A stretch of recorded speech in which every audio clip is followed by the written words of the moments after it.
हाय नमस्कार. चला तर स्वागत आहे तुमचं एका नवीन ब्लॉगमध्ये. हे बघा मला कशी सकाळी सकाळी इथं धिंगाणा घालत होते. त्यांना शाळाचं उरकायचं आहे तरी त्यांचं चालू आहे धिंगाणा घालायचे कामं. तर चहा वगैरे झाला होता. म्हटलं चला आता आंघोळ करून घेते, देवपूजा करायची होती. काल मोठ्या महादेवाला जाऊन आलो आम्ही. शिवरात्रीचं तर इतकं दमलो होतो ना करत. पण खूप छान आहे तिकडे बघायला. आणि मी मोठा ब्लॉग लवकरच माझा येणार आहे, नक्की बघा. खूप छान छान मी तिकडे व्हिडिओ ते बनवलेत. आणि मोठा ब्लॉग तर खूप छान बनवला मी. मोठा महादेव तुम्ही कधी बघितला असेल तर मलाही कमेंटमध्ये सांगा, कारण की लांब आहे खूप, इथून खूप दूर आहे ते. पण जायचं होतं, मी कधी बघितलंच नव्हतं त्यामुळेच. तर आता इथं बघा आंघोळ देवपूजा झालेली आहे. आता म्हटलं चला लगेच स्वयंपाकी करून घेते. अजून मला दादूचंही आवरायचं होतं. फक्त माझी आंघोळच झालेली आहे, सगळी कामं तशीच आहे अजून. आणि भांडे वगैरे झाली होती झाडून, ते राहिलं होतं अजून पुढच्या घरातलं. कारण की कितीही पसारा उरकून ठेवा. आता मुलं बघा कशी आहेत, ती तिघंजणं होते ना, इतका राडा करून ठेवतात ना. तर आता इथं पोळ्या टाकून घेत होते. आता दादूचं उरकायचं होतं, कारण की 12 वाजता तो शाळेत जातो, तर त्याचं लवकरच उरकावं लागतं आहे.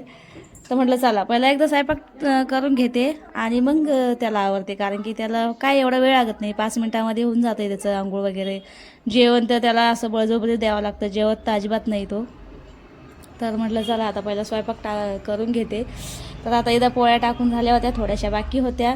आणि आज माझ्याकडं भाजी काहीतरी स्पेशल आहे. तुम्ही कधी खाल्ली का? तर भाजी आहे एक टांगी मुर्गा.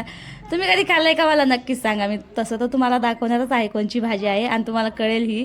तर याला कधी कधी मी असं म्हणत असते एक टांगी मुर्गा. तर हे बघा, ही आहे ती भाजी. तर तुम्हाला दाखवते मी. याला म्हणतात एक टांगी मुर्गा. तुम्ही कधी खाल्ली का भाजी? खूप छान झाली बरं का तशी. तर आता स्वयंपाक तर झाला होता, म्हटलं चला आता पुढचं घरी आवरून घेते. बघा कसा राडा करून ठेवला, इतका कंटाळा येतोय ना या मुलांचा खरंच. इकडं तिकडं नुसता असा राडा राडा करून ठेवला आहे त्यांनी. तर म्हटलं चला आता एकदा उचलून घेते. सगळं मशनीवर तर बघा कसा पसारा करून ठेवला आहे. दादूचंच काम असतं हे. आणि दादू आणि त्या 2 मुली असतात ना, त्या दोघीजणी, तिघंजण असे खेळत होते ना, तर खूप राडा करून ठेवला. म्हटलं चला आता तेवढा उचलून घेते. त्याची बॅग कुणीकडं, पुस्तक कुणीकडं, काय असं करून ठेवतो ना तो. तर जायच्या टायमाला ते असं करावं लागतं मला, सगळं नीटनाटकं. तर म्हटलं चला आता एकदा झाडून वगैरे घेते, सगळा काही पसारा असा सोयला लावून घेते.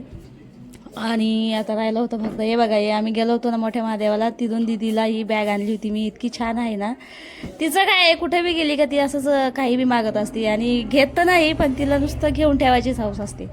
तर हे बघा आता झाडून वगैरे काढत होते, आणि सगळा पसारा काही असं सोयला लावून दिला. चला मग भेटूया पुढच्या व्हिडिओमध्ये. आवडला असेल तर नक्कीच लाईक सबस्क्राईब करा.